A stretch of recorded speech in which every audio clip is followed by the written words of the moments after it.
First of all, I want to start off by giving all praises and glory to Yahweh, Ba'ashem, Yahweh Shai, Ba'ashem, Makal Kadash, and double honors to the elder apostles of Great Millstone who taught us this truth. And salutations to all the Akim out there that's preaching this word in sincerity and in truth. And today I'm going to get into a lesson on how this earth is about to see the glory of the Lord on levels that's beyond understanding, that's beyond comprehension. You know, the Lord is finna show this earth his magnificent power, you know. We know when we see things happen on the earth, tornadoes, earthquakes, hurricanes, we know that's of the Lord. But the Lord is going to have things happen to where you have no choice but to acknowledge this is coming through. This is Sirach 43 and 29. The Lord is terrible and very great and marvelous in his power. When ye glorify the Lord, exalt him as much as ye can, for even yet will he far exceed. And when ye exalt him, put forth all your strength and be not weary, for you can never go far enough. So you can't exalt the Heavenly Father enough. You can't exalt Yahweh Shemau enough. You can't go far enough. You got to put forth all your effort and strength, you know. It says, who have seen him that he might tell us, and who can magnify him as he is? They are yet hid great things that these be, for we have seen but a few of his works. So we haven't even really seen the Lord's works. We only seen but a few of his works. We don't know what's out there in the universe, let alone we don't know what's on this planet, you know. The Amazon jungle, you know, the bottom of the ocean, you know. But so the Lord is about to release things on the earth that's going to blow this world's mind away, you know. You're going to have to acknowledge that this is from Yahweh Shemau Shai, you know. This is Luke 21 and 25. And there shall be signs in the sun and in the moon and in the stars and upon the earth, the stress of nations with perplexity, the sea and the waves roaring, men's hearts failing them for fear and for looking after those things which are coming on the earth, for the powers of heaven shall be shaken. So it's going to get so bad in these last days that we're entering into of America's destruction that men's hearts are going to fail them for fear. You're going to have people dropping dead of heart attacks because the Lord is about to unleash all holy hell on America, you know. And one thing he's going to release, like we speak about the nuclear missiles, we speak about the chariots, we speak about martial law, Esau coming with great wrath because he know we have but a short time. But we also have to speak on this. Leviathan is coming out the ocean. The Heavenly Father's great, powerful, mighty beast.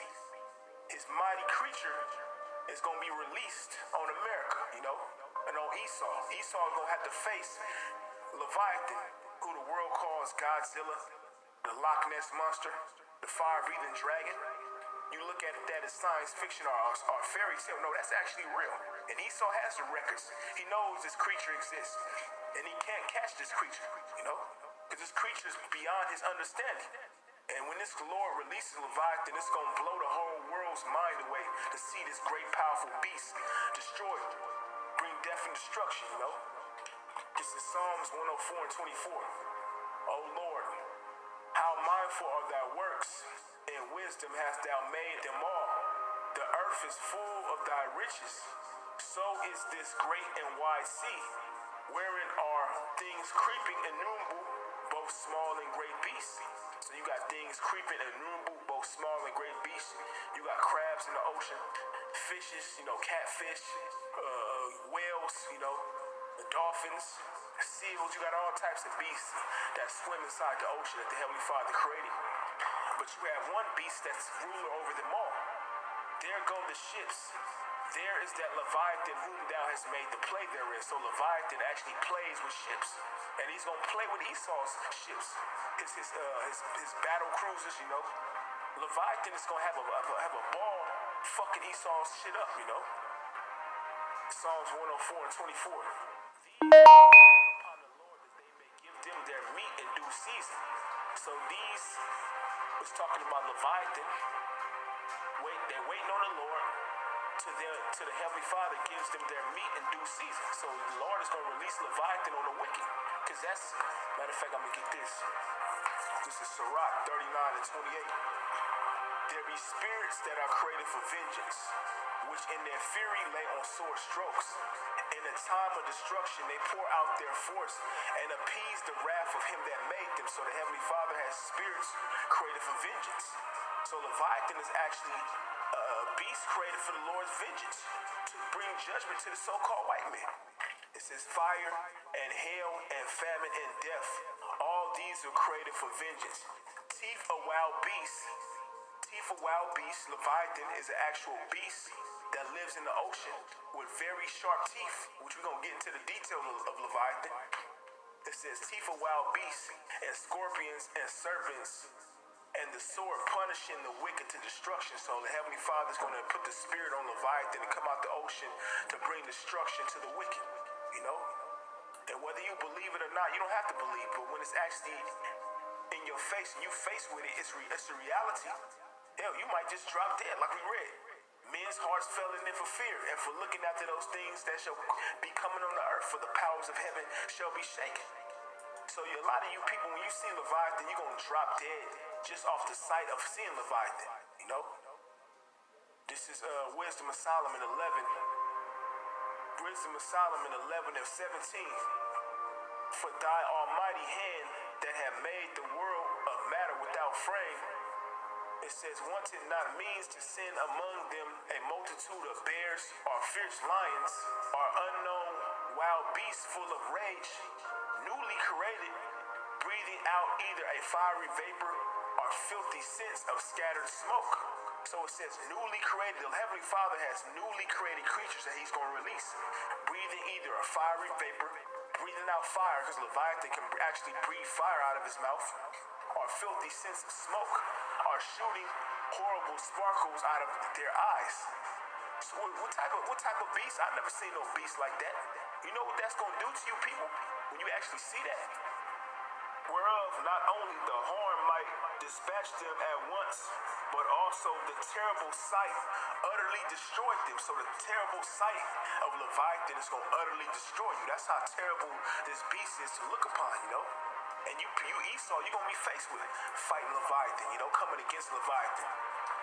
And then this is Job 41 and 1. Canst thou draw out Leviathan with a hook, or his tongue with a cord when thou lettest down? So the Heavenly Father's being sarcastic. Esau, you got all these creatures in your zoo. You got all these creatures locked up, but can you lock up Leviathan? Can you go fishing? Can you go fishing Leviathan? You know, don't cast out your cord and catch a Leviathan? Can thou put a hook into his nose, or bore his jaw with a thorn? Will he make supplications unto thee? Will he speak soft words unto thee? Will he make a covenant with thee, without take him for a servant forever? Like I was saying, you got these zoo animals as servants. Can you take Leviathan as a servant forever? Can you put him in a zoo? No. You can't catch this beast. And if you do run across this beast, you're going to be utterly destroyed, you know? Just by looking at the beast, you're going to be terrified, you know? How much more when you got to be faced with him destroying your ships, destroying your battle cruisers, you know, shooting fire on you? Hey, oh man, that's some fairy tale before. That's that Godzilla shit. With Godzilla is real. Are we reading about it? It's Leviathan. And you're going to have to face this, Esau. Wilt thou play with him as with a bird, or wilt thou bind him for thy mates? Shall the companions make a banquet of him?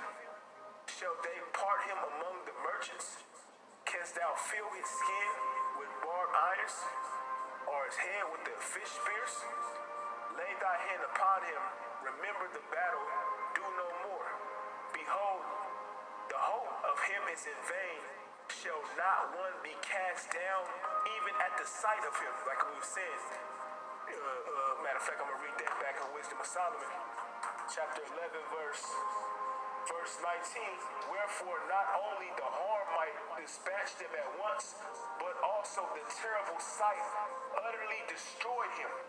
So Leviathan is so terrible of a beast to look upon, you're going to pretty much give up the ghost off just looking at him. How much more having to deal with him, his power, you know? This is Job 41 and 9. Behold, the hope of him is in vain. shall not one be cast down even at the sight of him. So you're going to be cast down just by looking at this terrible beast. And this is from the Heavenly Father, Yahweh Shemel Shai, that he's going to release on America. Leviathan will come out the ocean and fuck shit up. Job 41:10. None is so fierce that dare stir him up. Who then is able to stand before me? Who have prevented me that I should repay him? Whatsoever is under the whole heaven is mine. I will not conceal his parts, nor his power, nor his comely proportion. So the Heavenly Father is not going to conceal his parts, nor his power, nor his comely proportion. He's going to give him the order to come out that ocean, and fuck shit up. Because the Heavenly Father is the only one that can release Leviathan. And he's going to give the order, or the spirits created for vengeance, to hop on Leviathan and come out and bring vengeance to the wicked. Job 41:13. Who can discover the face of his garment? Or who can come to him with his double bridle? Who can open the doors of his face? His teeth are terrible round about. So his teeth are terrible to look upon. Sharp teeth, like we read in Sirach 39. Spirits created for vengeance, teeth of wild beasts. It says his teeth are terrible round about. His scales are his pride, shut up together as with a closed seal. So his scales are sealed shut, It says one is so near to another that no air can come between them. So that's how his scales are. They're shut tight. The air can't even seep between them, They are joined one to another. They stick together that cannot be sundered.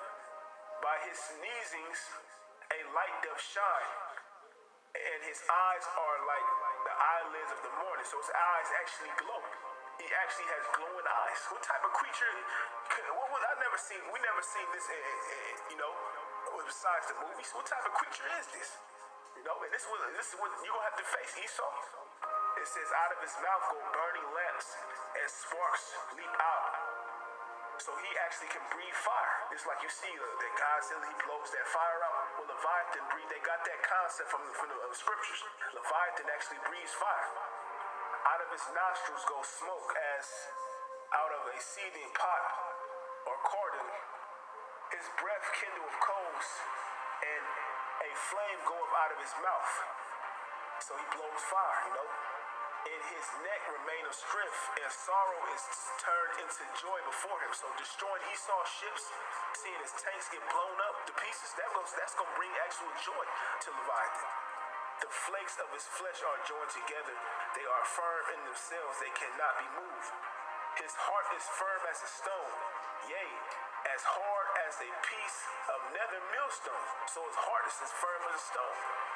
When he rises up himself, the mighty are afraid. So when he comes out the ocean, even the mighty are going to be afraid. Esau is going to be terrified. You're going to be on your battleships, your cruisers, and you're going to be faced with Leviathan. By reason of his breakings, they purify themselves. The sword of him that layeth at him cannot hold the spear, the dart, nor the hargabord. He esteemeth iron as straw, and brass as rotten wood. So iron is like straw to Leviathan. And straw is nothing. You can easily break straw up. So that's how the iron is to Leviathan. Iron is nothing. It says, and brass is rotten wood. Rotten wood breaks easily. So that's brass and iron is what Leviathan would esteem as straw and wood, rotten wood. So what type of beast is this? But Esau, you're going to have to face this beast. The arrow cannot make him flee. Sling stones are turned with him into stubble. So Esau, you're going to be shooting your rocket launcher, your tanks, all your ammo at Leviathan. It's going to bounce right off him. Darts are counted as stubble. He laugheth at the shaking of a spear. Sharp stones are under him. He spreadeth sharp pointed things upon the mire. He maketh the deep to boil like a pot. He maketh the sea like a pot of ointment. So he maketh the deep to boil like a pot. So the deep actually boils at his presence. Because he's an actual beast that produces heat. And the deeper you go in the ocean, the colder it gets. It says he maketh the deep to boil like a pot. What type of beast is this? But Esau, you're going to have to face this beast. Job 41:32. He maketh a path to shine after him. One would think the deep to be hoary, Upon the earth there is none like him who is made without fear. He is made without fear. Leviathan has no fear. He's the top apex predator. There is no other beast higher than Leviathan, in the sea, you know. Leviathan is the top beast on the planet Earth that the Heavenly Father is going to release on this earth to bring this part of the plagues that the Lord is going to bring. Like I said, the Lord speaks about the chariots coming, bringing fire. The Lord speaks about Esau coming with martial law, about more famine, death, destruction, the nuclear missiles, which is the icing on the cake. But we got to start speaking on Leviathan more because the Heavenly Father is going to release this beast on Esau. It says Job 41 and 34. He beholdeth all things. He is the king over all the children of pride, We're just talking about you so-called white people. You're the children of pride. So he's going to rule over you. He's going to utterly destroy you. Leviathan will be released out to sea to utterly bring death and destruction to you so-called white people, the Edomites, to your kingdom, And this is what the Heavenly Father has in store for you, Esau. Not only do you have to deal with the chariots of the Lord, men of the Lord receiving spiritual power, famine, death, destruction, nuclear missiles, you're going to have to deal with the great almighty Leviathan. And I'm going to end it off with this. Sirach 39 and 28. There be spirits that are created for vengeance, which in their fury lay on sword strokes. In the time of destruction they pour out their force and appease the wrath of him that made them. Fire and hail and famine and death. All these were created for vengeance. Teeth of wild beasts and serpents and scorpions punishing the wicked to destruction. So Leviathan is coming out to sea to punish the wicked to destruction. So with that, I want to give all praises and glory to Yahweh, by Hashem, Yahushai, by Hashem, Makar, Kadash. Double honors to the elder apostles of Great Millstone who taught us this truth. Shalom.